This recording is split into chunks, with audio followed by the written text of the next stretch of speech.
Hello and welcome to the debrief, where Lewis is always late because of technical issues. I am very sorry. It's my fault as usual. And of course, today we're going to discuss, analyze, shout, and cry about the news from the week. I'm your host, Lewis Aaron, and I'm joined by the ever wonderful Curtis Daly. How How's you it doing? going? We are currently on Lewis time, aren't we? And I think our viewers understand I can't when hear you Lewis. right now, Curtis. Okay. Can everybody in the comments just tell me, is it me that can't hear him because we've had this technical issue Oh, that's before, or can strange. everybody else hear Curtis? Let's give my mics a wiggle. Hello. Oh, it's working now for me. More technical issues. Welcome Literally, to like, Turn okay, Left. I've got a bone to pick with like mic technology, right? I'm not picking on anyone in particular, but my God, what is it about mics when it comes to live streaming? It's like your mic was not working, that's why we were late, and it worked Yeah. an hour ago. We were just speaking backstage and it was absolutely fine, but suddenly we go live, it just wants to go. So either that or Musk and Zuckerberg are infiltrating our highly popular show, which most people don't even know we exist. But anyway, yeah, no, happy to be on. This is going to be a really good discussion. I think it's going to be. It might be another long one, to be fair, but that's fine. It's the debrief. It's all chill. I'm We're just here I, to hang out. I'm not being rude by not looking at you. I'm just double checking the comments to make sure there's not any more audio issues because I do have a new mic and I've been testing this mic out all week and it worked an hour ago and that's why we were late. And then we've just had more technical issues. I swear down, guys, we are we professionals yet? We're trying. That's all I can say. We're trying. If you would like to help in funding better equipment, please consider support Turn Left. Is that right? The thing is, we've actually got some quite good equipment. We could definitely do with some much better equipment. The thing is, But our audio equipment's like really, really good. mostly, You've got a new mic. It's very good quality. I'm not using it now, but I've got the Shure SM7B. Our equipment in terms of mics are quite good. Probably just us two, maybe the other guys, maybe not so much.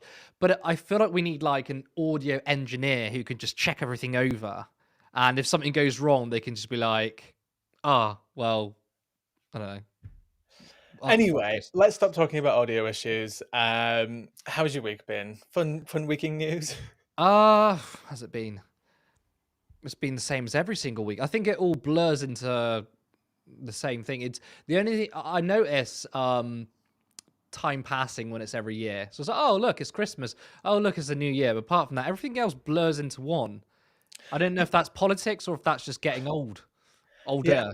And I feel like as well, because there is actually so much news at the moment that I feel like I don't actually know what to focus on. So when I was thinking about what I wanted to talk about today with the show, I was just like, I don't know where to focus because I feel like there's so many things going on. So well, you'll get to see what I chose to focus on anyway. Mm. But I will quickly do the first summary of the story that I want to talk about. And it is kind of like an amalgamation of quite a few stories in one because I think like the wider topic is really interesting. So to get us off started, we're going to talk about the US because that's always fun.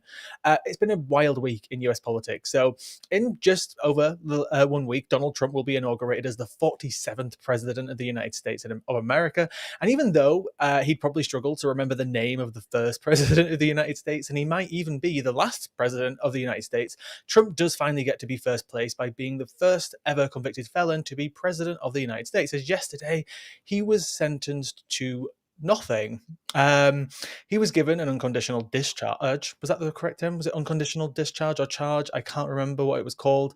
But meaning like you're guilty, but there is no It's punishment. mad, isn't it? You're Yeah. guilty of multiple crimes, but we ain't gonna do nothing about it. Oh yeah. No, absolutely nothing at And, all. and unironically, you know what Ben Shapiro like tweeted ages ago? It's like the Democrat platform or Democrats never said the one thing that they should be making illegal, and that's crime. And everyone laughed and said crime is already illegal. Well, actually, crime isn't illegal, but it's your guy, Shapiro. It's the right guy. It's Trump. Yeah, and it's just, you know what, like as well, this the reason why I chose to do like a bit of a summary of like just the last week in US politics is just it's almost like to preppers of like, this is an insane week in US politics, and he's not even president yet. Mhm. So on top of this, within the last week, and in no particular order, Donald Trump has either threatened to either colonize, imperialize, annex, invade, or absorb Mexico, Canada, the Panama Canal, and Greenland. And despite Donald Trump being voted in because of the price of eggs and the political establishment constantly invading other countries, I was going to try and put like a funny punchline here, but all I can say is like, what else did you fucking expect? Really? Really? He hasn't talked about the price of eggs, and he, he Mm. never really has. But also as well, of course, there was Jimmy Carter's funeral as well, which again, just another crazy story in US politics, not just because it's Jimmy Carter who died, but just the photo from the scene, which, oops, sorry, I had to have the photo right here, but for some reason I can't get it up. What? The photo, sorry, that was a bit of a mumble. Can No, you I get heard the what you said. It's just what you said was funny. get it up? Can you get the photo up? Yeah, I got There it. we go. Perfect. So, Here to the uh, rescue, I am. the reason why this photo is so interesting, of course, is because it's rare to see all the presidents together. But Is obviously, that this is Bush next to Clinton there? yeah, See, okay, when I pulled up that photo earlier on, I was like, I can't see Bush in there. He really, maybe it's just an odd angle, but he really doesn't look like him there. Either that or he's just old. yeah. So I don't know. Michelle wasn't there It because doesn't she look like had him there. Michelle wasn't there because she had a prior engagement. But what's interesting is if Michelle went, Donald Trump would not be sat next to Obama. So we can take the photo down now. But what I think is again is funny about this photo is that.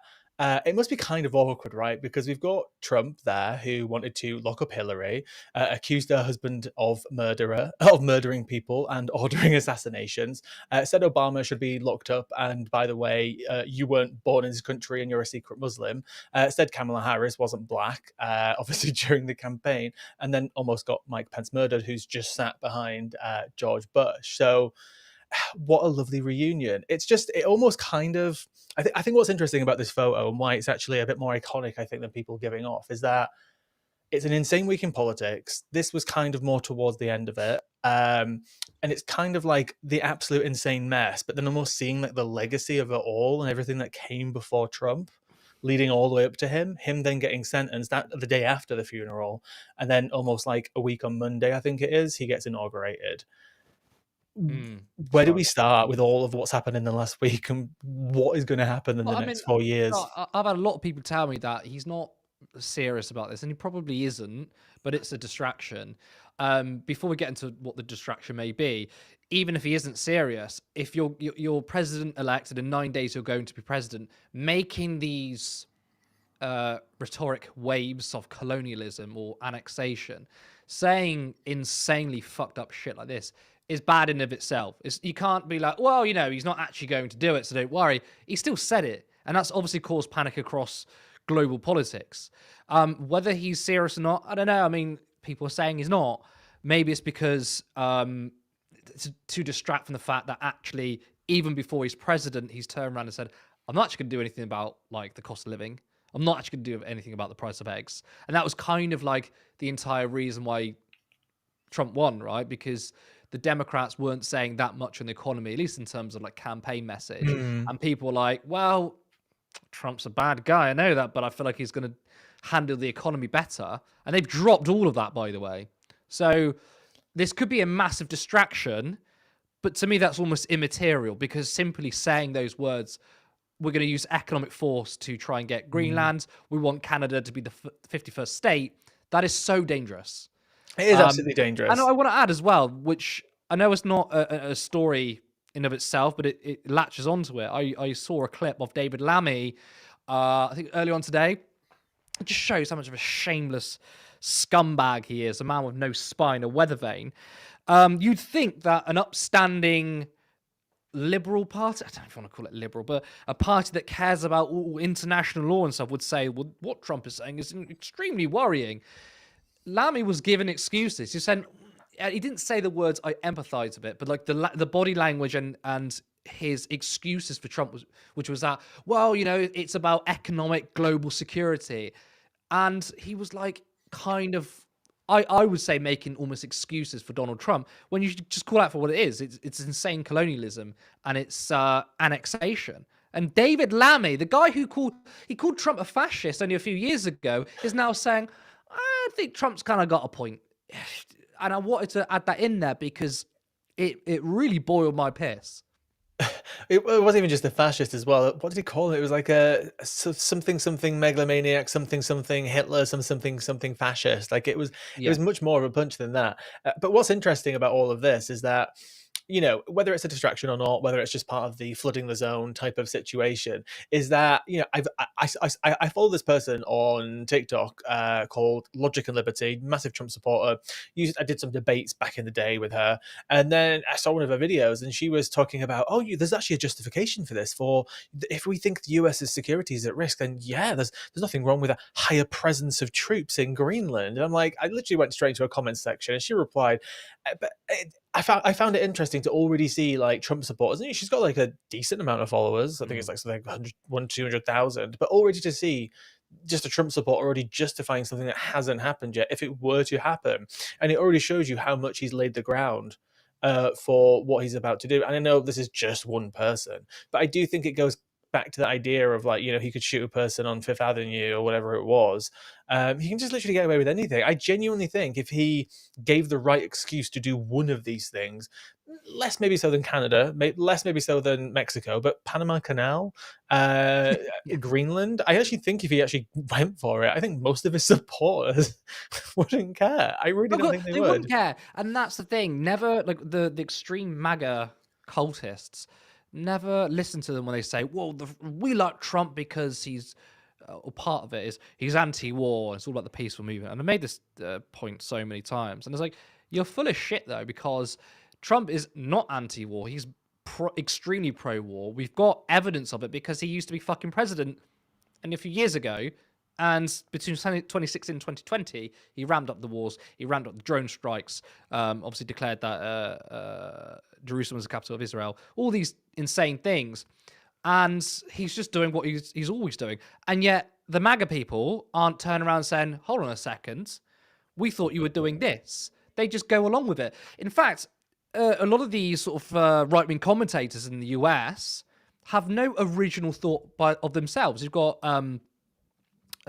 Michael Knowles, maybe Ben Shapiro, all you know, all the usual suspects, who never spoke about Greenland or Canada before, never talked about how the US should start invading these countries or incorporating it into the United States. They never said that. But as soon as Trump said it, they're like, yeah, this is a great idea. And it's like, do you not have a fucking original thought? Do you not have any principles where you say, okay, this is the policies I support, and Trump's my guy, but he said this and I disagree with it? They never will. They're all a fucking cult.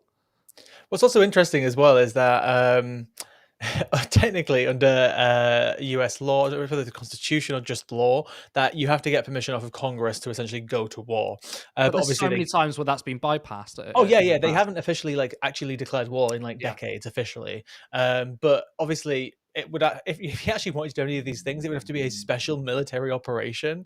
And like the irony of that, because that's basically obviously what Putin did, right? He refused to declare war. exactly. He declared a special military operation to eventually obviously just go and seize and annex more land.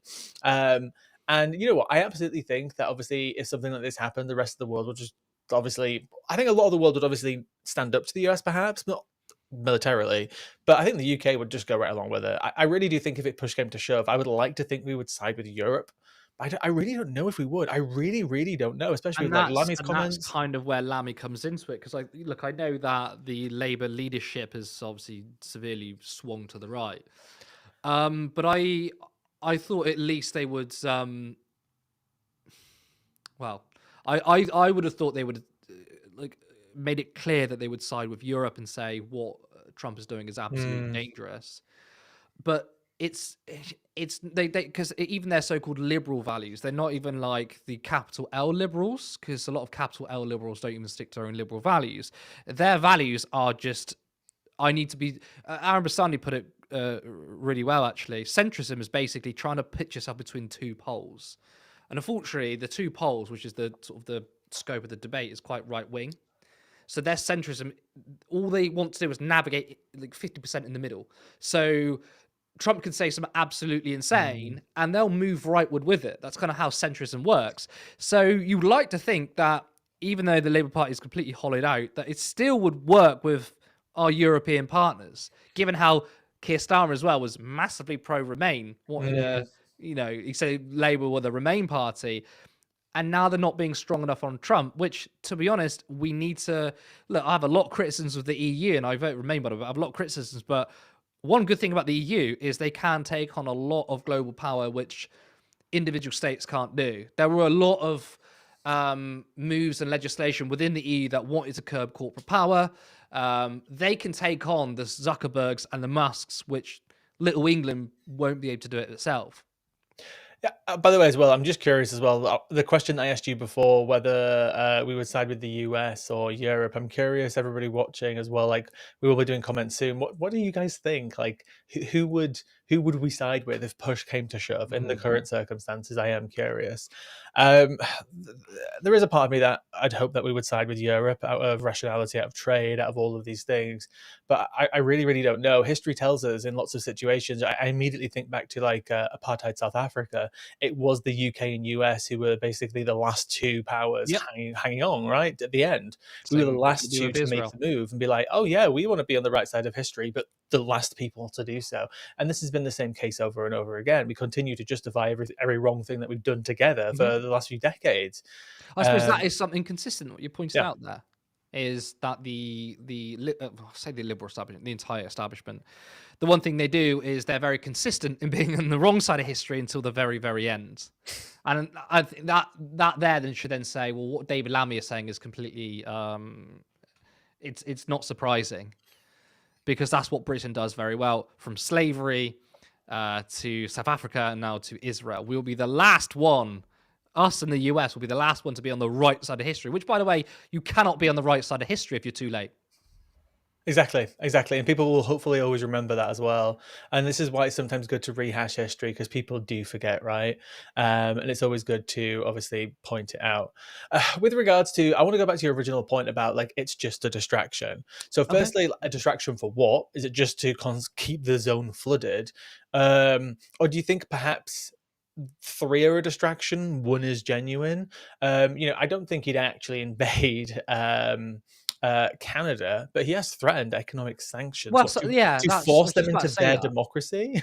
I was just about to say that. Yeah, I don't expect Trump to, physically invade any country, unless it's the global south. Um, but yeah, I completely believe that he could put on economic sanctions. Totally, and I can see that happening to Britain as well, because Musk is obviously the shadow president. He's the one that calls the shots. He's not very happy with the UK at the moment, and I mean, like Musk is saying, we need to get rid of Keir Starmer, which again, hate the guy, but he was the one that was voted in. He got the most votes. Us British people decide who's in power, not foreign billionaires. So I could see even Trump putting some kind of economic sanctions on us. That's I feel like that's expected almost, but a It physical just pushes invasion, closer no. to Europe, though, as well. And what's also funny is that in terms of his, colonization, imperialism, annexation, I did actually forget to mention Musk's poll, the one that he put out saying, "Should we go and liberate the UK?" Which has now led to apparently our counter-terrorism teams in the UK actually investigating these tweets, I think which they should. They yeah, absolutely they should. should It's not some absolutely. random Twitter user who's got like 700, not even that, like 20 followers saying, "Should we do this?" Nah, don't worry about it. But the richest person in the world, who's also he has the US political system in his pocket, saying these things, absolutely get counter-terrorism on it. 100%. And we need to start having a fucking growing a backbone. And we need to start pointing out to the right wingers who say they care about democracy and sovereignty. It's the kind of reason why we had Brexit, right? So patriotic they are. Suddenly they're like, actually, oh, Mr. Daddy Billionaire Musk, control our politics, please. It's just I feel like I haven't fully absorbed what has happened just over the last couple of weeks or so because obviously we expected chaos, we expected things to happen, we expected a mess because Mm. of course that's what happened before.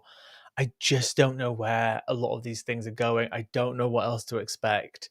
It's genuinely making me anxious. Like I feel like I'm just waking up every day to the most insane news stories. And it's almost like making like Trump term one a little bit more tame, right? Yeah. Um, But that's how far to the right the debate's gone. And I know we're not doing it, but like it's kind of how people like George Bush get rehabilitated and Theresa May, because it's like, oh, I missed the days of George Bush. And I was like, objectively, George Bush's time as president was far worse than Trump was in 2016. But Trump was so Mm. rhetorically outlandish, people kind of felt like that. But you're not wrong in saying that it seems like Trump's first term was tame, because it's just gone so far to the right. And Trump was, in ways, held back, mostly because not every single person in the Trump administration was 100% loyalists, and he spent a lot of time finding who was loyal to Trump. He doesn't have that problem anymore. He knows exactly, well, he's got everyone in his pocket. He knows exactly who's loyal to him, and it's basically free reign Trump from here on out. And that's it. And we've now got in a week and 2 days, we're gonna have four Yeah, more 9 years of days, isn't this, it? Mm. or even more. Who knows? Who knows if there's going Well, to be another according election? to Steve Bannon, who thinks that he interprets the Constitution as maybe Trump could get a third term because Somehow. the first and second term weren't consecutive. Obviously, he's a lying sack of shit, because it's very clear in the Constitution no one can serve more than 8 years. It doesn't say 8 years at a time. It says you've done 8 years as president. That's it. So it doesn't matter if they're not continuous. So, and also Trump also, like, I'm pretty sure he said something like maybe we can have longer. I don't know. I expect they'll probably look into that. But it doesn't matter. Yeah. If it's not Trump, it might be JD Vance, it might be someone else, whatever. MAGA have full control, not just of the Democratic Party, but they've got full control of the state now. And once again, it's complete rejection from the Trump side. They're the ones packing the courts. They're the ones who are going to try and sway the Supreme Court on their side. I mean, what is it now, actually, the balance between the Democrats and Republicans in the Supreme Court?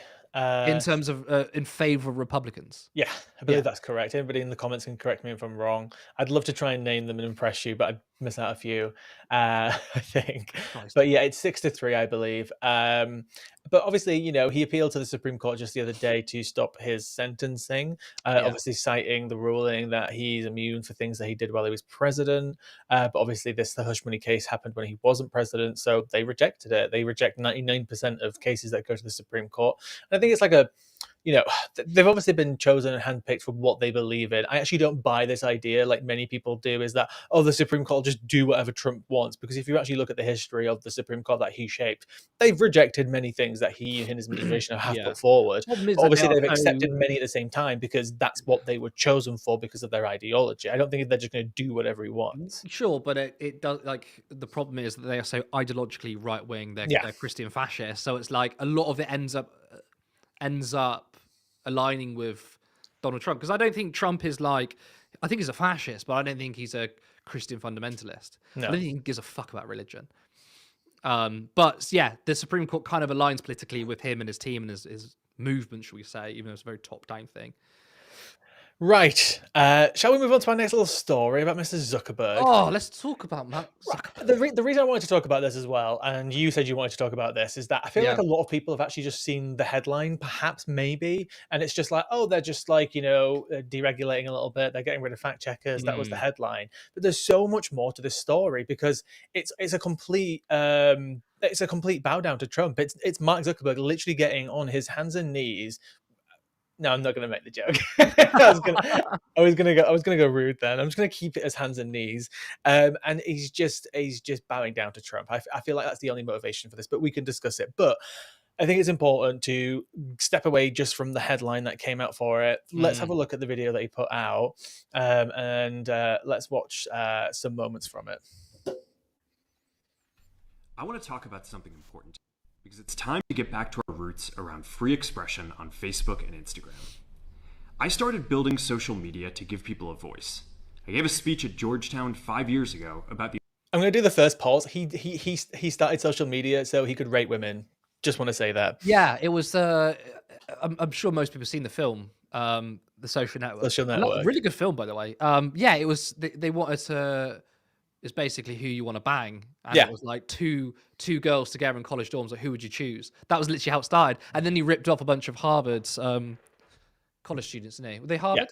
Yeah, Harvard. Yeah. And then he dropped out eventually. But okay, let's. The importance of protecting free expression, and I still believe this today. But a lot has happened over the last several years. There's been widespread debate about potential harms from online content. Governments and legacy media have pushed to censor more and more. A lot of this is clearly political, but there's also a lot of legitimately bad stuff out there. Drugs, terrorism, child exploitation. These are things that we take very seriously, and I want to make sure that we handle responsibly. Okay, by the way, I haven't actually seen this video all the way through yet, and I've Couldn't been even seeing know loads of why. memes about how people are calling it like the hostage video because he looks like he's being held hostage. He's like staring into the camera. Yeah, Like, I mean, this is a vertical video from Instagram. I've cropped it, but I mean, the guy is one of the richest people in the world. Get better lighting, I right? know. I understand my lighting might not be the best, but fucking hell, we're poor. Yeah. I just want to add under the context of all of what he's saying right now.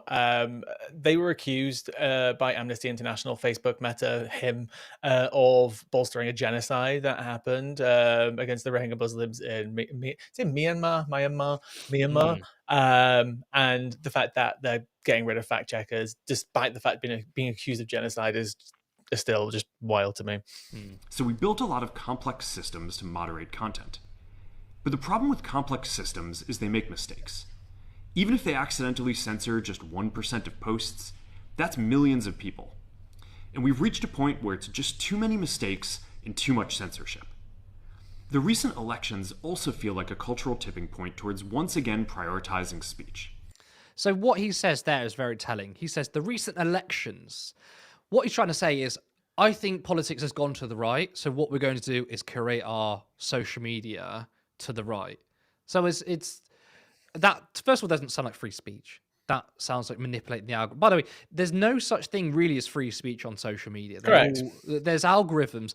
People, I mean, I was doing a video. I did a video, today, and it was about Jeremy Corbyn talking about the billionaire-owned newspapers and social media, and people were like, well, we're on a free speech platform right now. It's a community-led platform. It's like, no, just because you have access to it doesn't mean it's a community-led platform. It's done by algorithms. Like the content that you personally see was because an algorithm sent that to you. And guess what? The owner of the website, Musk, Zuckerberg, choose the algorithm and they manipulate the algorithm to show which kind of content. There's no free speech on there.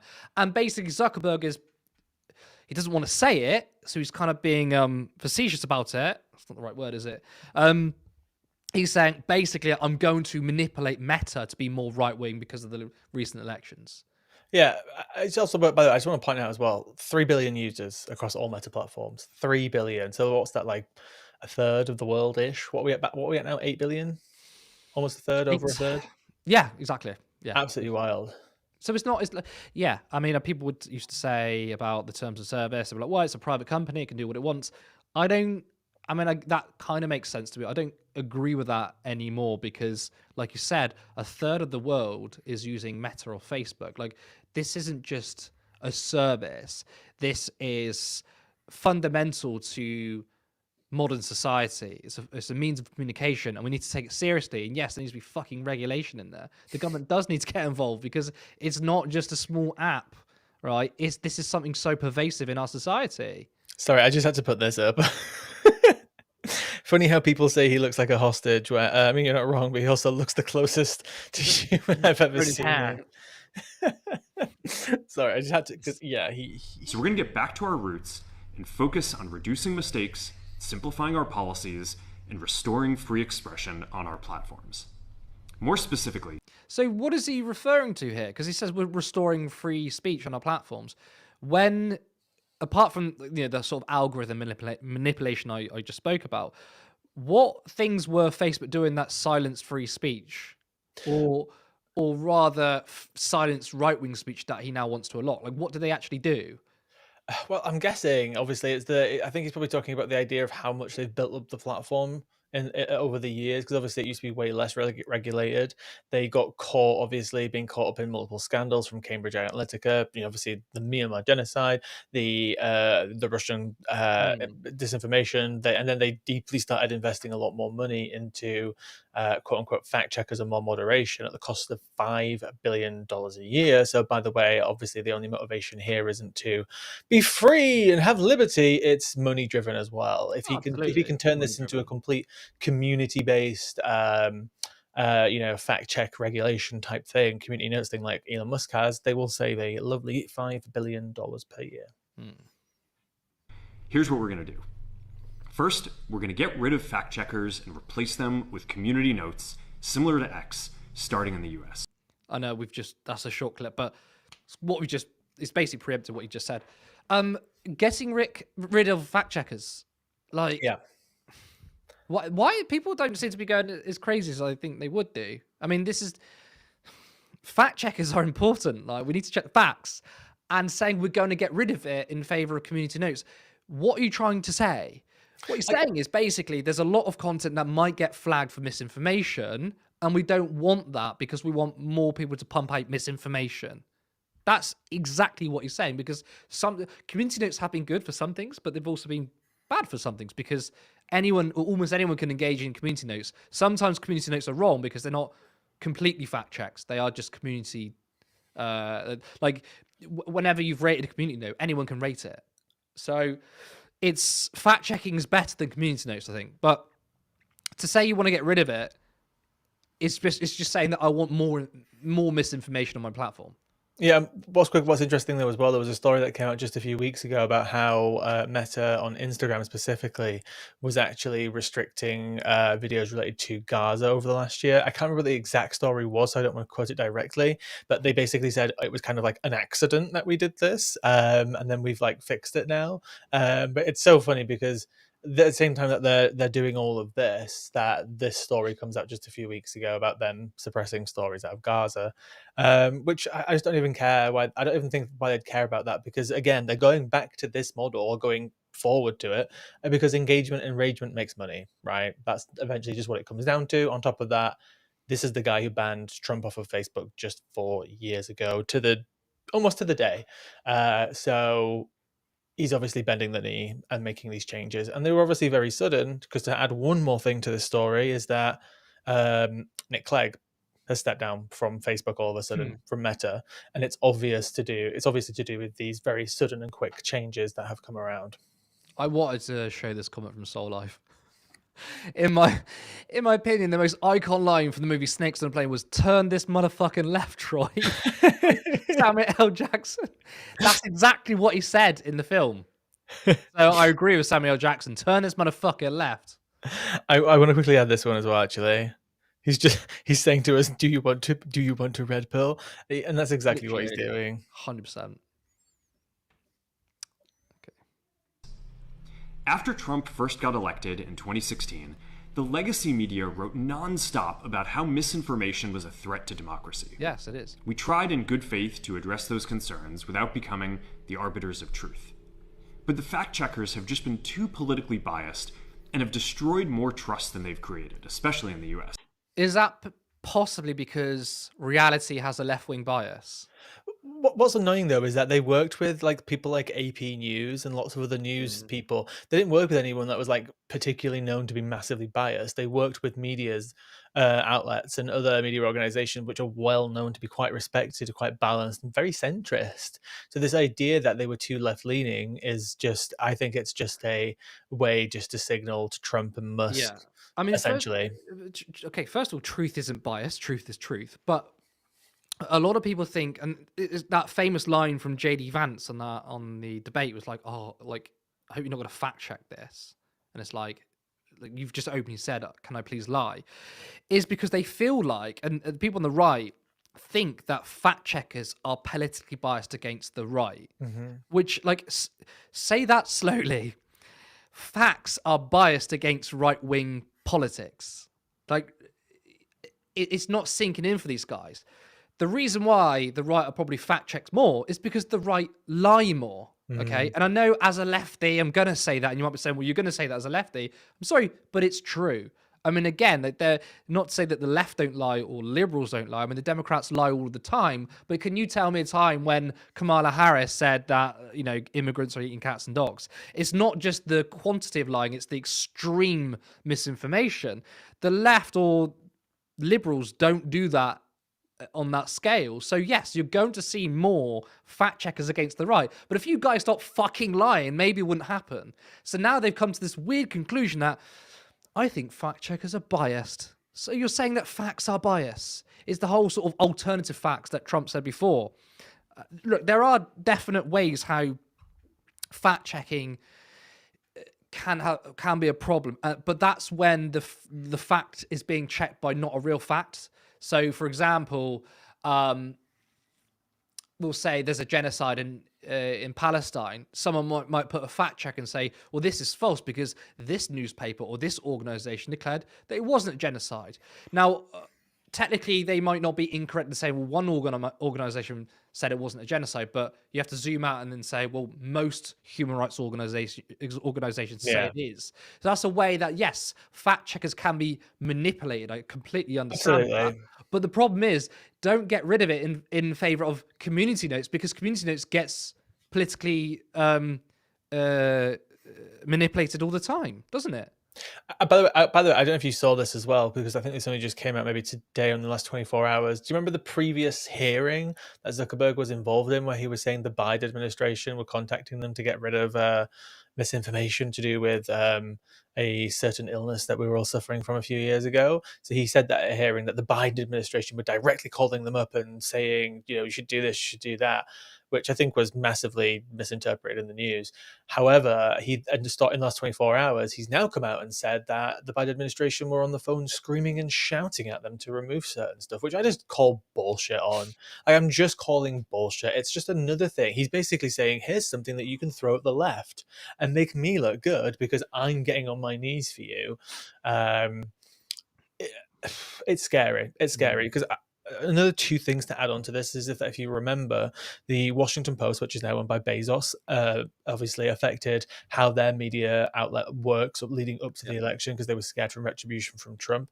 We had the LA Times as well refusing to letting their opinion team endorse somebody, which is very traditional for newspapers. It's just a long-standing tradition, and the opinion column of almost every newspaper in the US will endorse a president. It's not the news, it's the opinion team, and both the LA Times and the Washington Post refused to do so. We've got Mark Zuckerberg getting on his knees. Especially when the Washington Post typically endorsed a Democrat. So it wasn't like, oh, we're being unbiased. It was like, oh, Jeff Bezos wants to endorse Trump, but the writers didn't want to do it, so they compromised on that. And we've essentially had long lists that we could get up, but I'm not going to go into, of just all these CEOs who previously didn't endorse or support Trump openly, all now just getting on their knees and kissing the ring. That's how I'm going to phrase it, the ring. Kissing the ring. So over the next couple of months, we're going to phase in a more comprehensive community notes system. Second, we're going to simplify our content policies and get rid of a bunch of restrictions on topics like immigration and gender that are just out of touch with mainstream discourse. What started as a movement to be more inclusive has increasingly been used to shut down opinions and shut out people with different ideas, and it's gone too far. Oh, it's the whole, it's gone too far. And that's a dog whistle for standing up for LGBTQ people. Yeah, look, you can live how you live, but it's just gone too far. Did you see the specific wording on what the changes are? Well, we're going to go into that because I've got the article images, so we'll go. Okay, we'll come to that then after. Okay. But that is a dog whistle and I've had, and this is how people feel, by the way. It's not just like right-wing billionaires. Like, a lot of everyday people feel like this. I've had this conversation, which is that, look, trans issues has gone too far. Right. First of all, it hasn't. What's happened is there was kind of a peak tolerance for people, which was like, I don't know, 2005 on like 2005, 2006, whatever. I would say like almost a peak tolerance. And slowly since then, especially over the last 5 years, tolerances for trans, non-binary, queer people and gay people have gone down. The media attacks have ramped up against specifically trans people.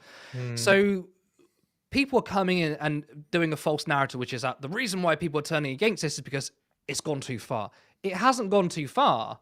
Like, really tell me, how have queer issues gone too far? Okay? Tell me the sorts of arguments and rights that trans people are asking for that are any different to anyone else. They just want to live how we all live. Why has that gone too far? It hasn't gone too far. It's just that we as a society have become less tolerant of these people. And the reason why we become less tolerant is because the media has systemically, and I spoke to India Willoughby last year, and she said it was a industry.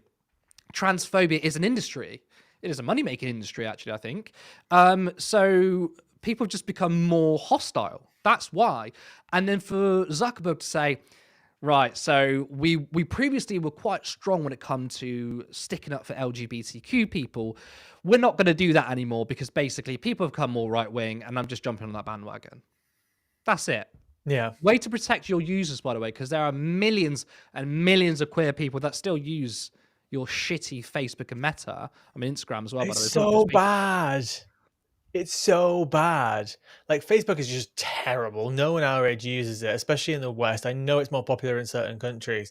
And Instagram, I'm sorry to anybody on here that's on Instagram and even followers, but if you don't use TikTok, Instagram Reels is just shit. It is They are shit. terrible. Like the tech behind it is actually really like Facebook as a system is fucking awful. Try and navigate yourself around Facebook. When we set up a Facebook account to try and go live, and just trying to work out certain things like inviting turn left contributors to be in the page, just weird shit like that. It's impossible to do. It's the crap.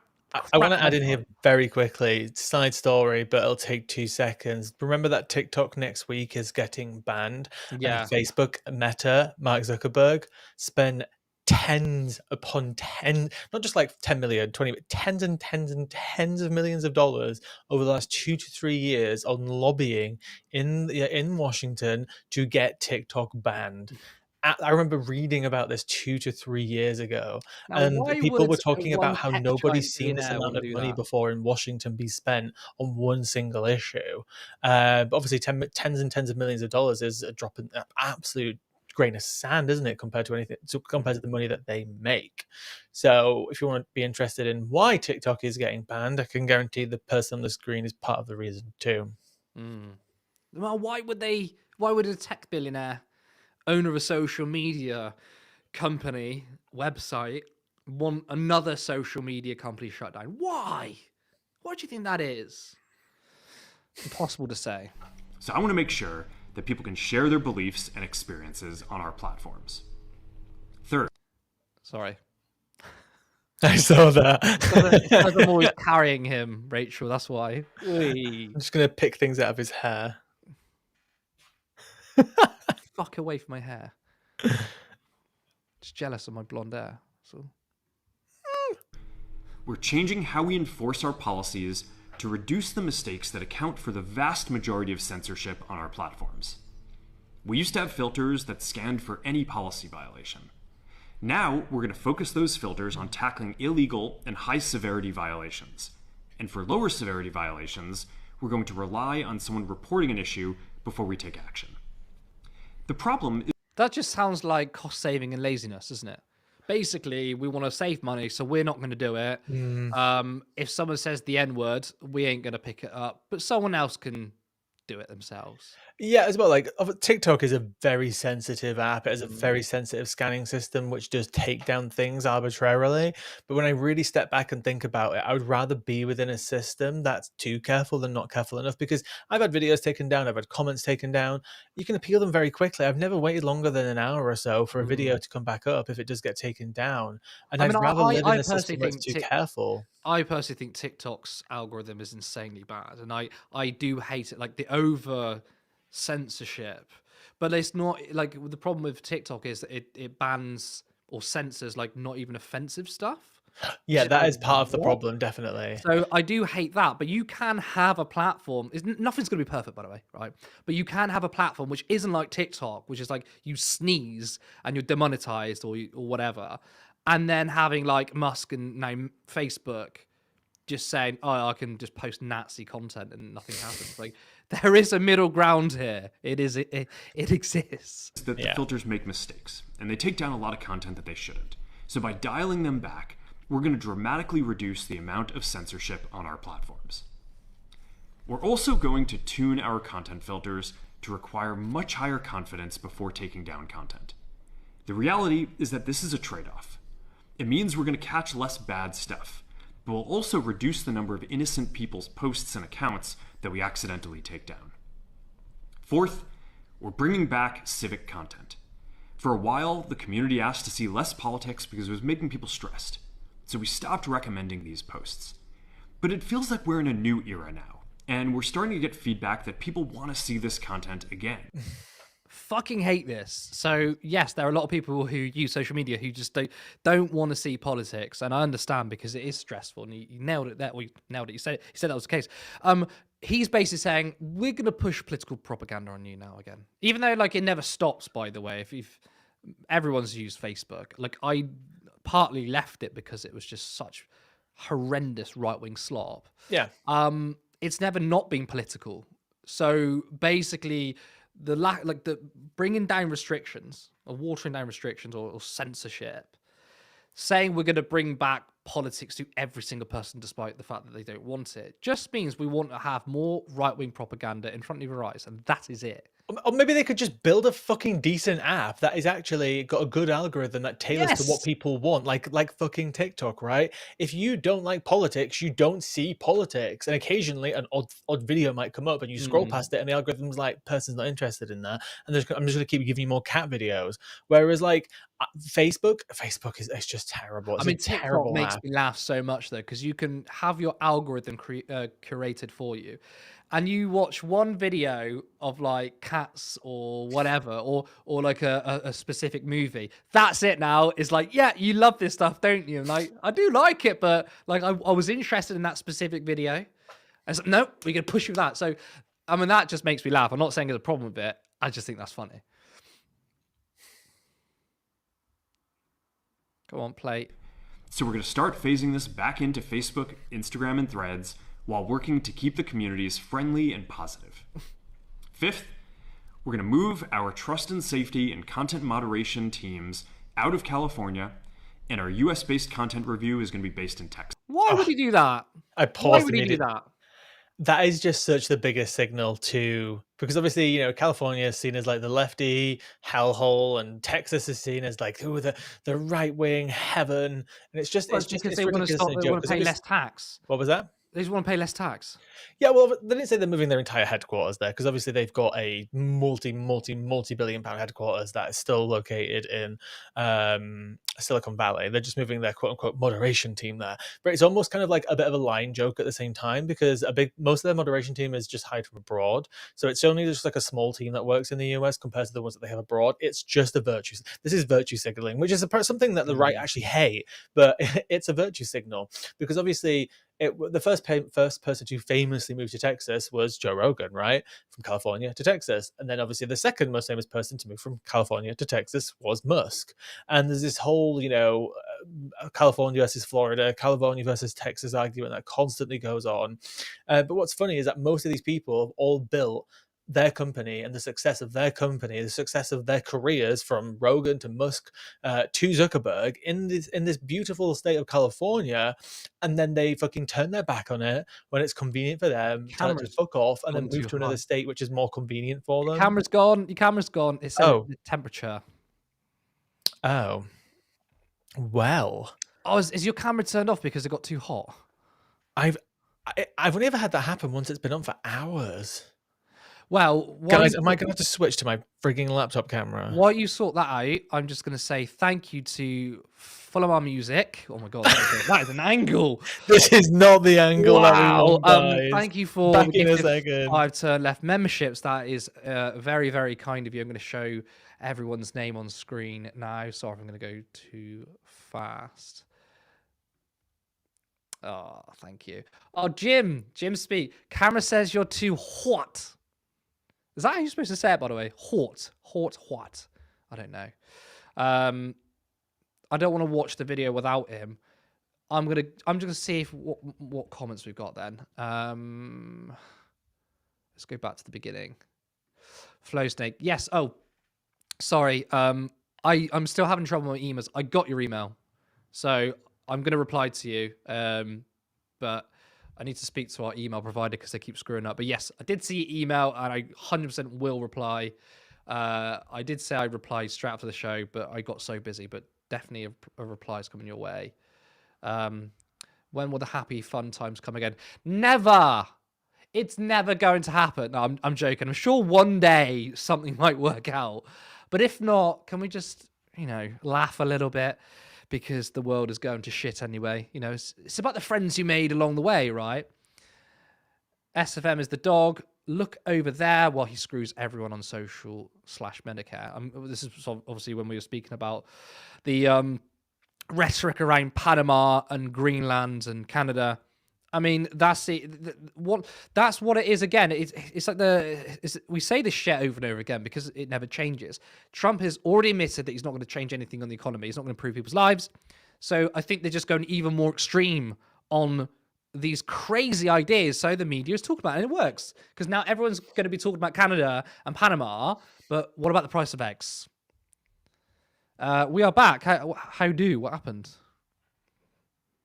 Oh yeah, it said my camera got too hot. I haven't had that happen until my camera's been on for like 5 hours. So I've turned the brightness of the screen down. I've turned the quality of the screen down, and I've unplugged it from its charger because it's 100%. And hopefully, we'll get through the rest of the show. So we'll see. Okay. We don't want the other angle, do we, guys? Yeah, that was quite a sight. I'm not gonna lie. Well, I'm not saying it's a particularly bad sight. But how do I get rid of this comment? Well, good lighting and good camera angles is really helpful as opposed to the other one. That matters for lots of types of pictures as well. What? What are we looking at? Look So over I'm just trying to. Okay, sorry. You said that. Oh, okay, that's the same comment. I'm really good at like. I should. Not Rachel, you spelled my name wrong.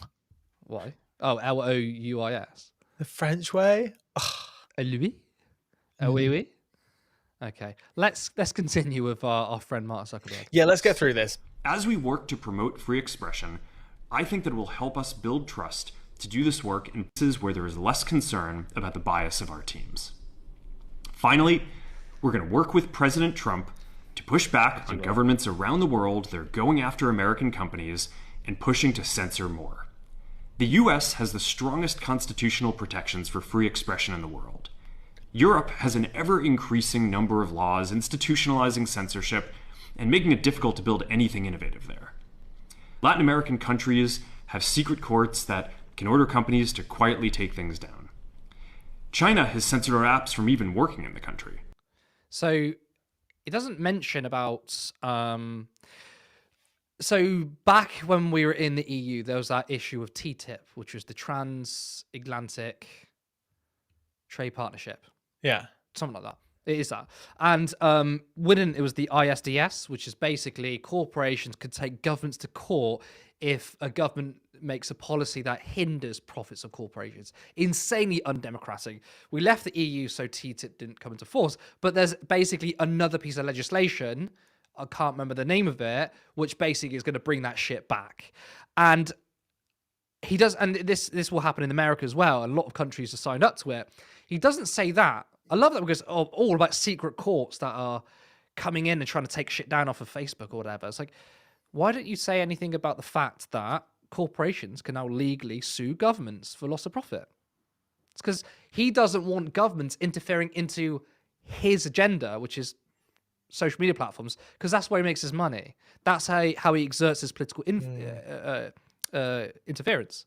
So it's funny that he doesn't want the government accountability, but he's absolutely fine with corporations acting like our government.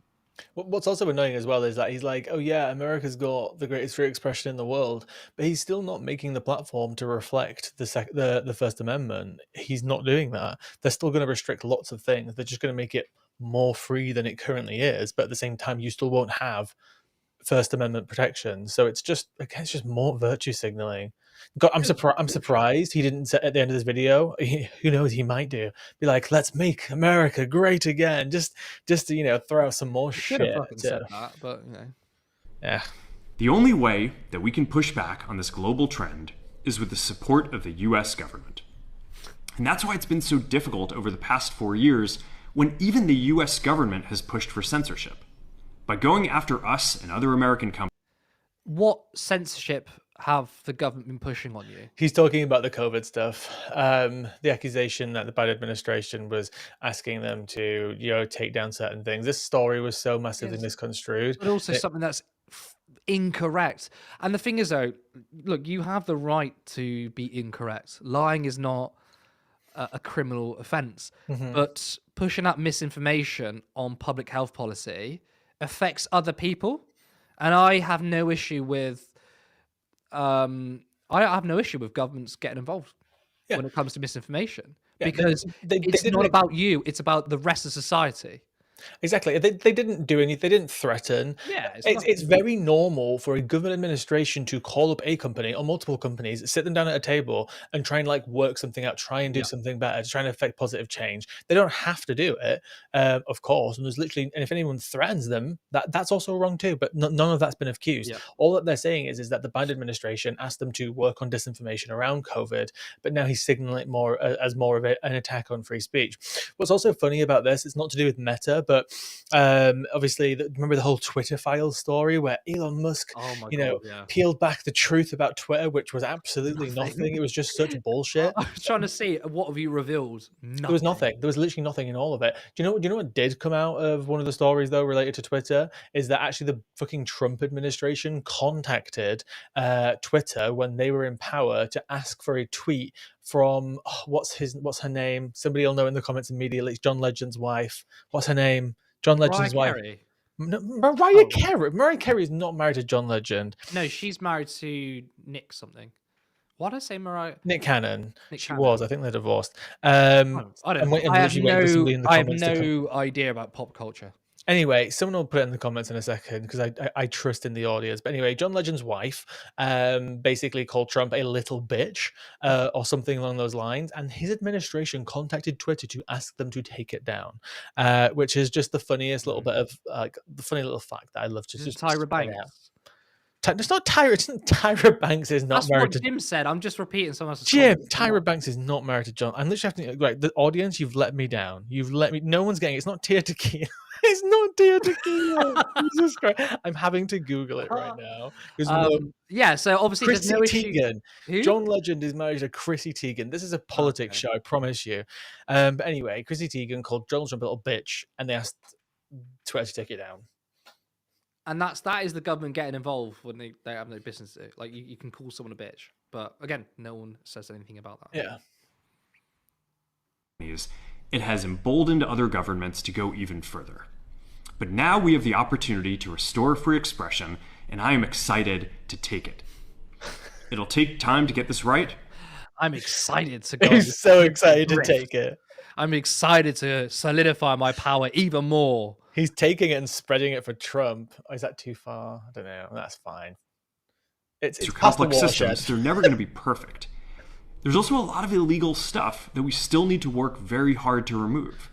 But the bottom line is that after years of having our content moderation work focus primarily on removing content, it is time to focus on reducing mistakes, simplifying our systems, and getting back to our roots about giving people voice.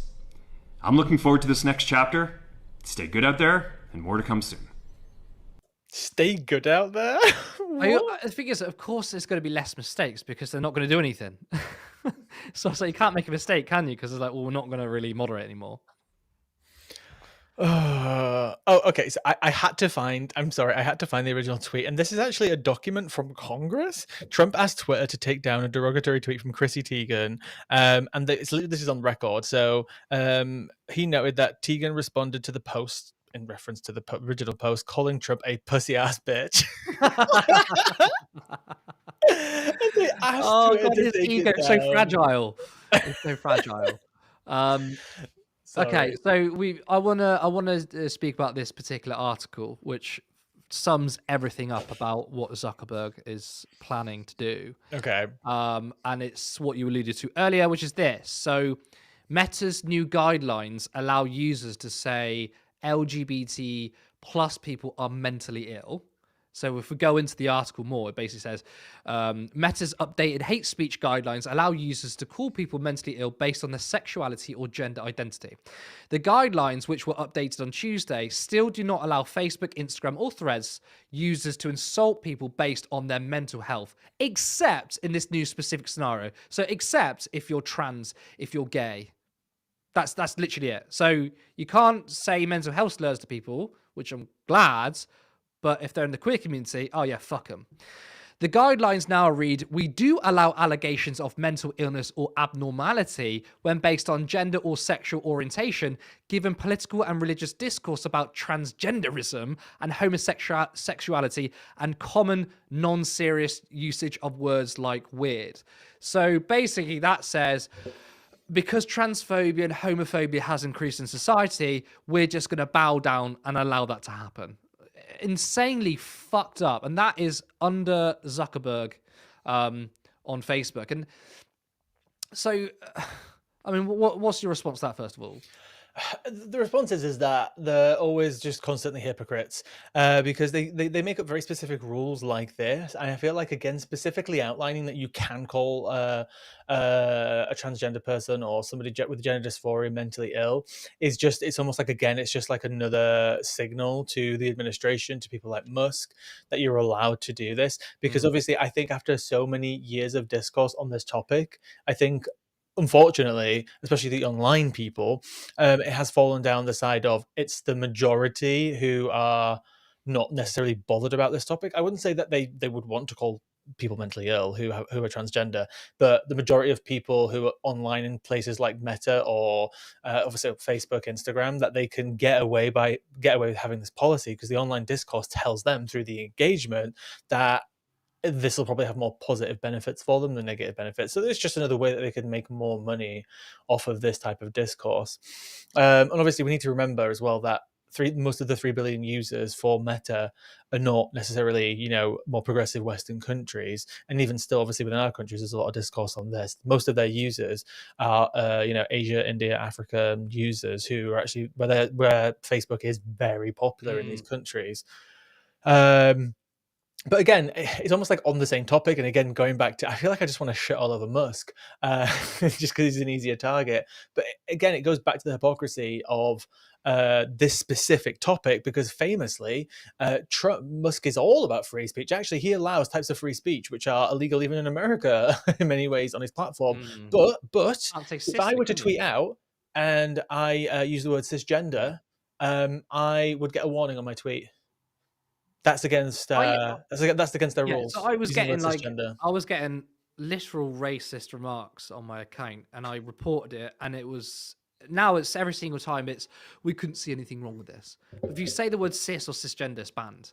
So it's not even like he can claim, I'm just a free speech absolutist. All right, you can post Nazi shit, but you can post anything. It's come up on the camera. Yeah, like this is exactly what happens. So fucking pathetic. This is so not techie. I'm like, here's a picture on my phone, but it literally says like the post contains language that may be considered a slur by X. Cis is not a slur. Again, look, what I do find funny is that some people will think that Facebook wasn't that bad and it's going to get worse, but it's the original. Like, it was the right-wing slop content machine of misinformation. Like, I remember growing up looking at memes, typically from boomers that shared them, and to be honest, though, people my age shared them. And I remember this one specific one. I say it's one specific one. It's like a series of so many of the same thing. But basically, it'd be like an Asian or brown person holding a gun, and this is at the height of ISIS, by the way. Caption would say like, oh, this person fights for ISIS and it's disgusting, and then loads of people would share it and get all outraged, and all you had to do was a quick Google search of the person's name, and it turns out, oh, actually this person is fighting against ISIS, he's actually a good guy. But because it was a brown man with a gun, everyone just thought terrorist. And you just saw so much crap like that, and then you start to see it on Twitter now. So basically Twitter has become the boomification or the Facebookification of Twitter. But yeah, Facebook is the original. So I think actually there's one element as well that we might want to very quickly add onto this before we do the last story. And this example will kind of summarize the entire point that I want to make, is that I saw a TikTok the other day. How many times do I say that in a video? I saw a TikTok the other day where a younger person, maybe a bit younger than me, was genuinely shocked when they were watching their dad watch a video on YouTube, which was so clearly AI generated, but the dad was so convinced that it was real. And it was just basically a video of like this utopian waterfall, almost like a Garden of Eden type place. And the dad was convinced it was so real. And when we're about to enter this era of like AI, where it's so convincing in so many ways, it's still not quite perfect though in so many ways too. and we're removing fact checkers, we're removing these guardrails, we're removing all of that, combined with that generation who are their target voters who keep these people in power, it's a really scary period. It's I about to mean, get even more let's scary. talk about AI because this is a huge part of this. So I don't know if you know, but recently Meta announced that they were going to set up AI accounts. So basically, like people's profiles, fake people. So you're going to be speaking to bots on the internet, which is the most dystopian thing I've ever heard in my entire life. Um, and why would they do this? Because capitalism destroys everything and it destroys social media. Remember the original plan from social media websites was it's about connecting you to other people online. But as you've seen, power and capital has consolidated over the years. And social media is not a media to socialize. It's basically a content machine, but it's not even good quality content. It's just slop crap. Yeah. And that's why misinformation is so popular, because it's like really quick, fast outrage bait. And there's a reason why capitalists, there's a reason why the right and fascists love AI, because you can just create fast bits of content and fast bits of misinformation. Stop. It's so easy. You put in a prompt and you can get thousands of different types of posts and content. So it makes sense for these guys to want to now have fake people. And it properly goes into the dead internet theory. I don't know if you heard about that. Yeah, I've Yeah. come across that before, but it's been decades, right, since the internet became what it is, started to become what it is now, right? I remember, I think it was around like the mid 2000s, where then like more than half the Western population started getting, it was more common to have internet in your house than it wasn't. And then obviously it was just a few years after that where almost everybody had a phone, and then suddenly everybody has social media. So it's been 20, let's just say 20 to 30 years since like this stage of where we're at now started, and it's now going into its next era. No country has properly regulated this, and now we're beginning to go into the next era, which is the AI era. And we still haven't regulated the last part. So what hope is there going to be that we're going to have any sort of regulation on this at all anytime soon? I think honestly none. Absolutely none. Yeah, I mean, my final thought on this, and I think is probably the most important point I'm going to make, is that some people might have thought, why is like Zuckerberg doing this? I thought he was like a liberal kind of billionaire, and others might even say he was woke. First of all, clearly he's not woke or liberal, whatever, but his personal politics is completely irrelevant. People need to understand that. First of all, I don't think he's as ideologically right wing as Musk, but again, none of that matters. What matters is that Zuckerberg is one of the richest people in the world. He's a billionaire, and the only ideology he has is class consciousness. And I wish us working class people collectively had class consciousness. But the people who practice class consciousness or class solidarity the best are the billionaires. And he's trying to get close to Donald Trump. In fact, one of his board members or new board members of Meta is Dana White, and I think some staff members of Meta like left over it. And Dana White was recently caught on video assaulting his wife or girlfriend, and obviously Dana White is linked to Trump. So why would Zuckerberg, who previously criticized Trump in the past, want to shack up with him? Because once again, it's looking after his own class interests, and that is why capital and fascism always work together. It's why you've seen a shift from Elon Musk even just 5 years ago, claiming how pro-LGBTQ he was and how he was proud of it, even though his personal politics was probably quite conservative anyway. But he wanted to be seen as a liberal, and now he's gone down the extremely far-right Nazi pipeline, and Zuckerberg is kind of doing the same thing. I mean, he's not going to lean into it as aggressively as Musk, because he isn't deranged like him, but Zuckerberg is changing his platform to increase the amount of right-wing slop and AI, because it's good for him, it's good for his shareholders. It is just about enriching financially and in terms of power. It's about enriching the billionaire elites. That's all it's about. Yes, but we will have to move on to the next story, which is just kind of a summary of what's happened over the last week or so-ish, maybe leaning on 2 weeks, with the quote-unquote grooming gang scandal. And I'm saying quote-unquote for that because I hate it being phrased that way, because again, it's the media being complicit and using the name that's been given to it by the right-wing media. Not even just the right-wing media. I've seen more centrist and even some some left-leaning media is using the terminology, even just use it, Laura Kuenssberg as well, who's obviously not on the left, constantly using the words again, the Pakistani grooming gangs, the amount of times I've heard it over and over again. But of course, just to quickly summarize the entire story, which was initially kind of kicked off with Elon Musk, but obviously the story goes back to over a decade ago, where during the quote unquote grooming scandal, where basically authorities were afraid to come forward and talk about this trend in a specific area of a specific demographic of people who are British Pakistani committing these crimes. But the truth is that when you zoom out and look at all these crimes across the entirety of the UK and average it out, you will see in fact that there is an underrepresentation from this community. Just in this specific scandal, which was focused on in these specific areas, there was an overrepresentation within the isolated scandal. But on average, this group of people do not commit any more crimes.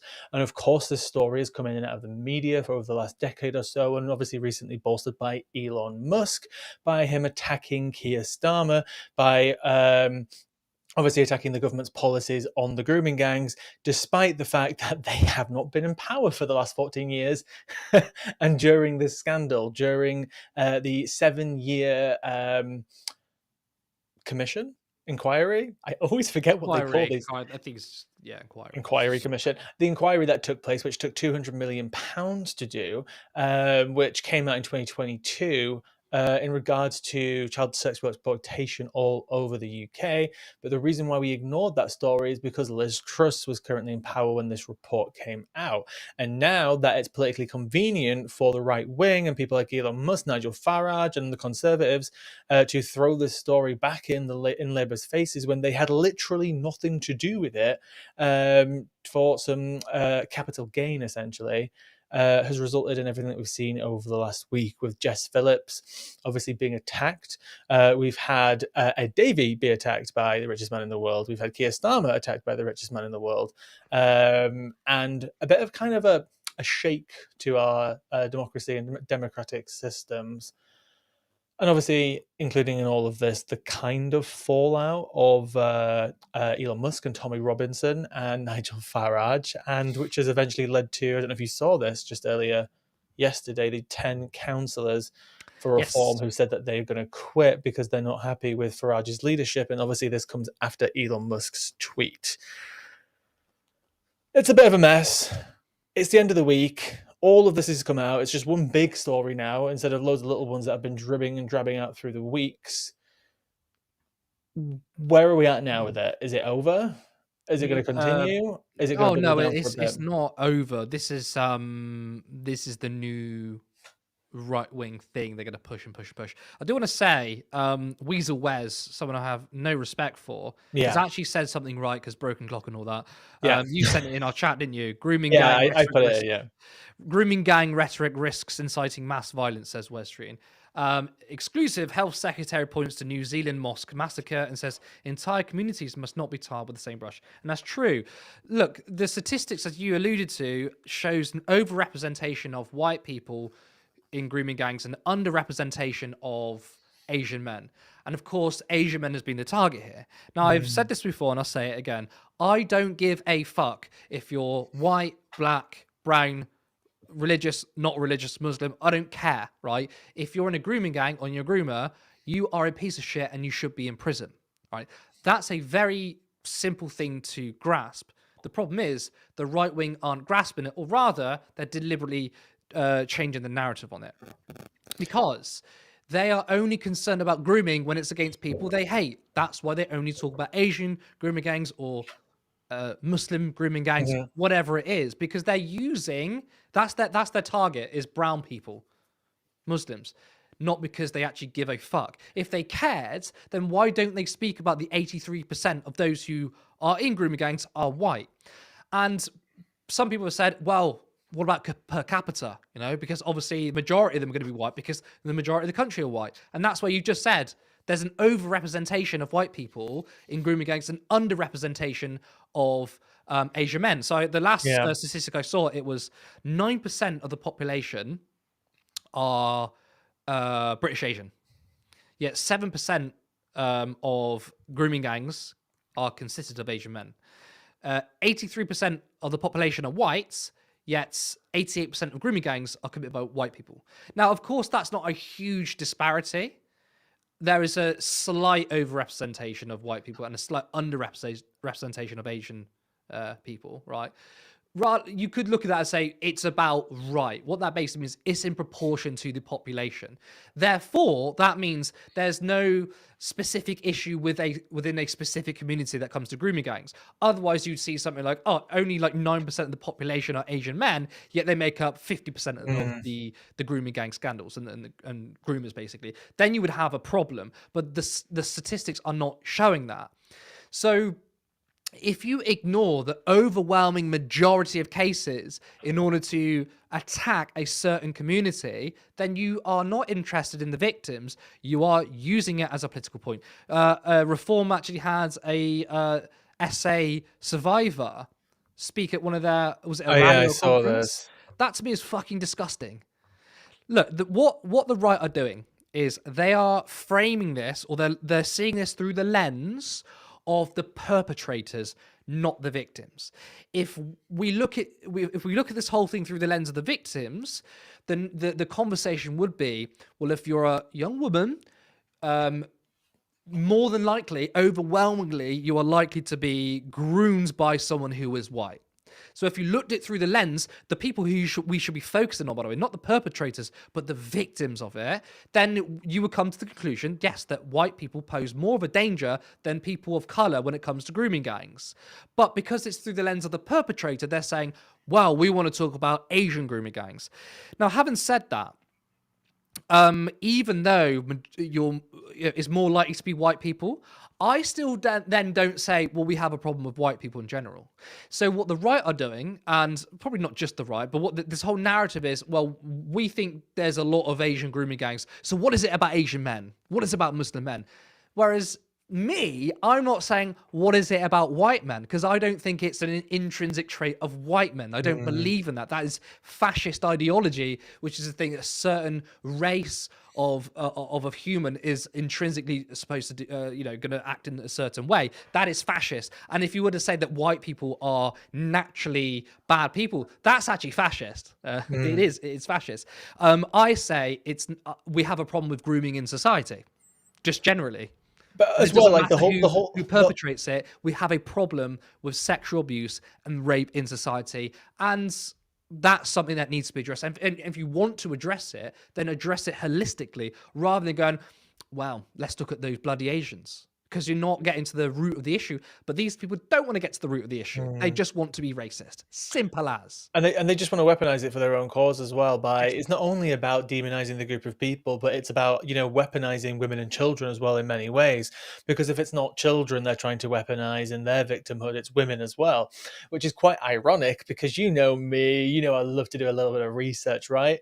So obviously they've been weaponizing this last week and all of this week. And do you know what happened on Friday? There was a debate in Parliament, and it was called "Violence Against Women and Girls." So I just thought I'd check who went. Curtis. So shall we have a look? So in total, we had 38 MPs. Again, not all MPs go to all debates. It's fine. It's a Friday as well. A lot of MPs travelling back home. But it's funny how 20 female MPs and 18 male MPs can show up. 20 from the Labour Party, 8 from Liberal Democrats, 6 Conservatives, 3 Independents, 1 Alliance Party. They're travelling back to Ireland, and they still made it. And zero from the Reform Party. Not a single person from the Reform Party. Not one representative from their entire party. Lee Anderson was getting ready for his TV show, and Nigel Farage was tweeting out at the same time as the debate how much we need to be paying more attention to this and how much we need an inquiry into the scandal, while not being in Parliament having a debate about violence against women and children. What's more interesting as well, I literally went through the entire transcript because it didn't tell you who's there, it just tells you who spoke. We had 4 South Asian MPs and 3 Muslims. And I'm pointing that out very specifically because obviously it's this demographic that they're constantly attacking when we've got 4 South Asians and 3 Muslims. So obviously there's a crossover there. Some people, the 3 Muslims are the 4 South Asians. You know what I mean? But obviously, if this is some conspiracy, it would only be white people there because the Asian MPs will be hiding away. Speaking of conspiracy, it's not really conspiracy, but it's just like kind of like fitting in terms of a fitting speculation, I like to put Mhm. it. I did actually check as well. I like to do a little bit more digging. I was starting to think about, okay, they didn't go to this debate. Where else haven't they gone to? And I started searching for debates in Parliament since Parliament was first, since this first elected Parliament came in. And I started searching keywords for different debates. It was violence, domestic abuse, children, women, young people, all these different keywords to find all these debates that were essentially everything related to women and children. I found about 92 different debates, and collectively Reform have only been to, all five of them have only been to 9 of these debates. And James McMurdoch never been to any of these debates. Very interesting. The guy who beat up his ex-girlfriend has never been to any of the violence It's against. almost as if these people don't give a fuck about it Yeah, and are only tweeting it out but not making any political action. Because remember, Reform aren't a political party outside of Westminster now. They have 5 MPs. yeah, So before they could get away with just tweeting and campaigning and virtue signaling, right? But they have 5 MPs now. Like, they can actually make some political action. They can do something, and they're still not doing it. Like, think about it. The worst people are the ones speaking about this the most. yeah. Like, Andrew Tate is talking about it. Andrew fucking Tate, Mm. the guy who's suspected a people smuggler. Oh, sorry, not a people smuggler. Human trafficker. Human trafficker. Yeah, You know, where he's got allegedly forcing women to commit sex acts, forcing them to make sexual content for his profit. yeah. The guy who's just an absolute piece of shit and openly misogynistic. Trump was, I mean, he was legally found to have raped someone, right? I don't want to get it wrong, but I'm pretty sure he's like legally found to have raped someone. Yeah, it's no, technically, because he did recently sue somebody for this recently, he didn't technically rape. He technically sexually assault. Was it Sorry, sexual assaulted. Oh, He's a danger to women, Did they use basically. another term? Yeah, he settled for $15 million with Disney for that one. But yeah, it's frustrating because every accusation is just an admittance of guilt, right? Yep. We've got Andrew Tate who's been retweeted. We've got Trump. Sorry, blah blah blah blah blah. Reset. We have Musk tweeting out that we need to get our grooming gang scandal sorted out in the UK, while retweeting Andrew Tate Yep. literally just days ago, saying that the things that he's being accused of as a human trafficker isn't basically. He doesn't believe any of it actually. So that's also happening while being a senior advisor in the future Trump administration, where Trump has been accused of sexual assault. I think now 26 or 27 times, and one of those was an Epstein case. Just add that, a And I love 14-year-old that. girl. I love it's always the 14-year-old girl right in the wingers who 90s. talk about Epstein. Release the Epstein list, release the files. Yeah. Okay, you do realize that, like, Trump was best mates with Epstein for 10 fucking years. And do you think nothing happened in those 10 years? Come on. Why are Exactly. you so blinded to this? My God.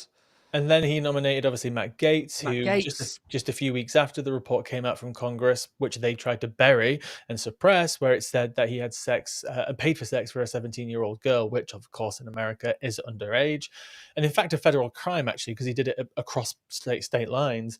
So he's not just a state paedophile; he's a federal paedophile, according to the report. Just saving my back there a little bit. Every accusation is just a mess of guilt with these people, Absolutely. over and over and over again. And look, I'll be frank with you. If there was a problem with the Muslim community when it came to grooming, like if they were severely overrepresented in the figures, then I would call it out, and everyone should call it out.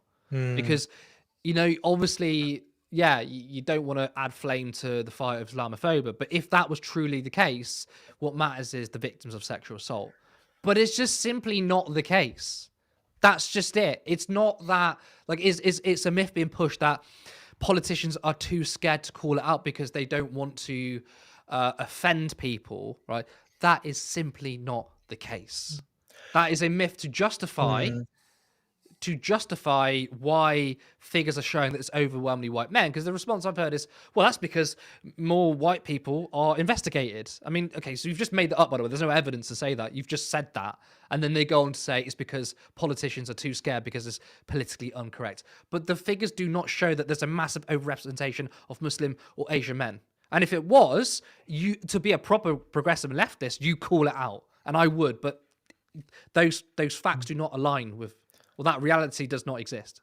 So Vicky's just corrected me, saying apparently the 17-year-old didn't cross state lines. That might be true. I do apologize if I've told it incorrectly. The other person that he also paid for sex with, who was over 18, must be the person that he crossed state lines with. Just to clarify, it was the other woman that he paid for sex for, which he trafficked across state lines.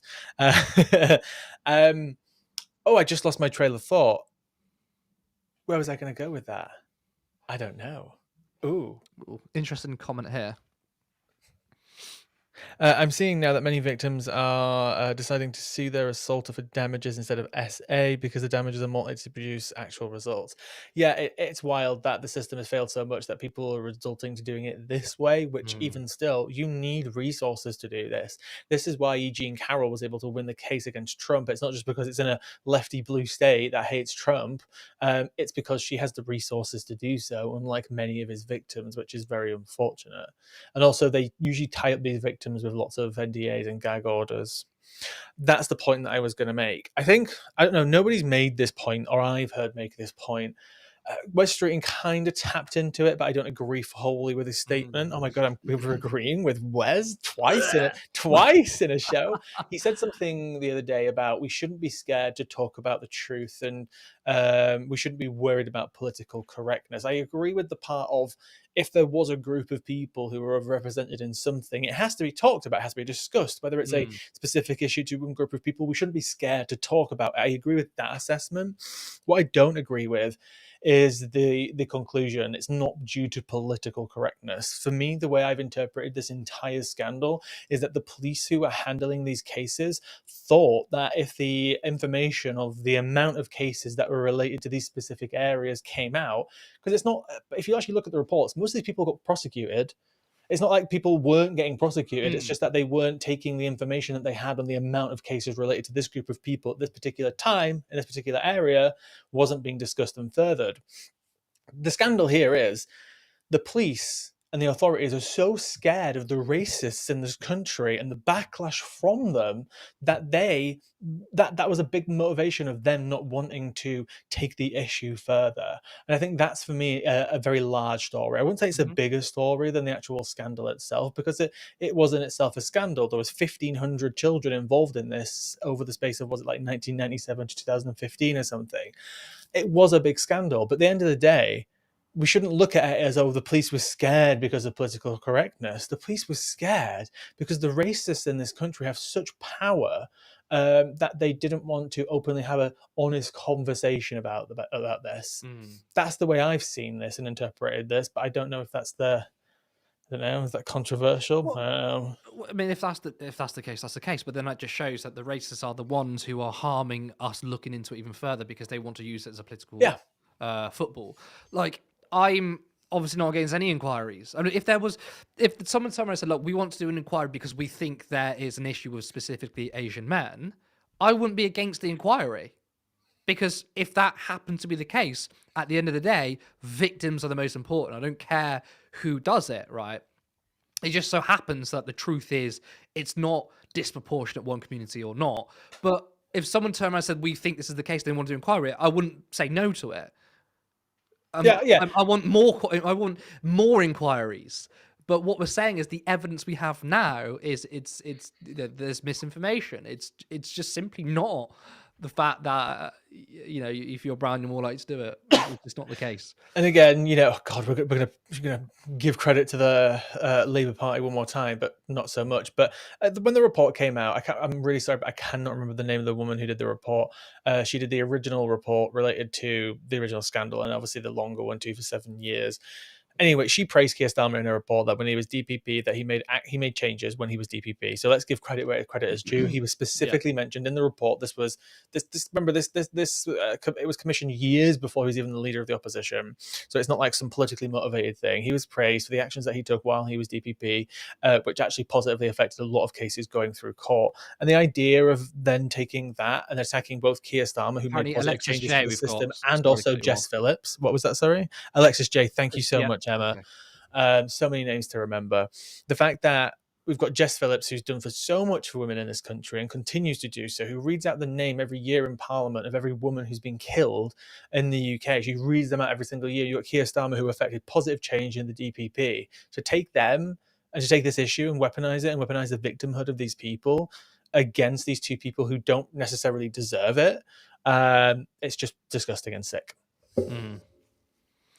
Yeah, I mean, I don't need to say anything more about this. And I mean, I don't want to speak about this anymore because we've said it so many times. I mean, I will continue to speak about it, but I don't want to because I think all it's doing is playing into the right wing narrative here, isn't it? Like at the end of the day, most politicians, unless they're fucking dodgy themselves, like pedos themselves, want to sort this out. I think they do. But I think the weaponization of it is actually harming it. So the right wing rhetoric is what's actually stopping it the most. And actually, you've just alluded to that there. Maybe the police didn't do as good of a job as they could because of the right wing weaponization. But like, it does make me feel icky and also very angry talking about this because we can't help it, but we're forgetting about the victims because we're trying to tackle the misinformation of the right. And we forget about the victims in all of this. Yeah. Now, if you're a victim of sexual assault, you don't give a fuck who did it, black, white, brown, whatever. It was horrible and it should never have happened. And these people, unfortunately, it has happened to, should be getting justice. And as one of our commenters just pointed out, they're not even getting justice and they have to sue them for different reasons. Yeah. We will be coming to the end of the show. I just want to mention, because I know Vicky's mentioned it a few times and a few other people have in the comments about Ivor Kaplan, who was obviously reported as being caught by some pedo catchers, whatever the hell they're called. Vigilantism, which is a whole other conversation in terms of vigilantism, was caught today apparently meeting with a 15-year-old. The reason we haven't probably talked about that today, even though it's somewhat kind of relevant to the entire topic, is just that it's just come out. The story just came out just a few hours ago. We don't have any information on it. And he was a minister almost 20 years ago. So I was 12. I don't know much about him. We might cover it if more information comes out about it next week. We might not, because other stories might come up. We're not ignoring that because we're biased or we love Labour and we're not going to talk about it because it's a Labour MP, because both sides. The thing is, though, it's in a way that's not... I mean, I want to frame this, but it might sound like terrible. It's not a political story because he's not a sitting MP. And that doesn't mean we should ignore it, because I'm not saying we are, but we're literally talking about it now. But obviously, like, we can't discuss every single time there's a suspected paedophile. Like, if it was somebody whose name who carried importance to this day, right? If it was somebody whose name is carried out throughout political history, it might. Well, I mean, we're a politics show. If it carries political weight, then we're going to speak about it. Because obviously, again, like we're not the paedophile watch channel, are we? We're not going to mention everyone who is one. But I suspect, my worry, and I suspect this is going to be used by the right to weaponize it and say, Labour are a bunch of pedos. And as you just said, you were 12 years old when this person was a Labour MP. Like, this person and the Labour Party, they're kind of irrelevant. And I mean, if you say that, then you're gonna have to bring up Edward Heath. You're gonna have to bring up the Tory paedophile rings that like half the Tory party knew about. Like, how far do you want to go back? It's about today. Yeah, our institutions on all sides, in all political affiliations, are absolutely filled with people who are guilty of sexual assault, guilty of actions like what Ivor has apparently done today. It is rife on all sides, and it needs to be eradicated from our systems. And we will always talk about stories that are absolutely relevant. And maybe this story might become more relevant. We will see. I mean, Vicky's saying he still has or had a pass into the House of Commons and was part of the panel doing candidate selections. But I guess, though, like, since we only found about this today, it would obviously be a scandal if this was known beforehand and he still had a pass. And if that's the case, that is something we are definitely going to cover, because that is literally a scandal about the Labour Party. But obviously, like, if no one knew about it and people inside the Labour Party found out at the same time as us, I mean, it's obviously not their fault. They can't help that. But again, we don't know yet, obviously. And I think part of the reason why we wouldn't cover this right now, because a sensitive topic like this, I would say a lot of wankers online will try and jump in at the earliest opportunity, is you want to get your facts right. You don't want to jump in at something like this when you don't even know what's going on. So yeah. Let's see how the story develops. Who knows what it might look like in a couple of days' time when we do our next show. Thank you, Vicky, anyway, though, because I appreciate your comment. Thank you. Anyway, that is all that we've got time for. So this is the end of the show. Thank you, everyone who joined. And thank you again, Curtis, for being an amazing guest. Thank you so much. Thank you for being an amazing host. Oh, Oh, Of your thank nice you. shiny new microphone that Ooh. Oh, failed on you no, it wasn't the before we went microphone, live. but the microphone failed, and then the camera failed halfway through. Donate to us so I can buy a fan for my camera to keep it cool. No, I'm joking. That's the first time it's That, ever happened. It's and that will fine. be in the background. You don't want that, do you? Yeah. To be But fair, we should plug this, shouldn't we? yeah, we should. So remember, if you haven't already, then obviously like the stream. It helps with the algorithm and all that lovely stuff that we don't really understand how it works, but apparently it helps. So if you want to see us grow, then you can donate to us by going to turnleftmedia.co.uk/support, where you can support us either monthly or even with a one-off donation and help us become a full-time media organization. I'm Lewis, and I will see you next time.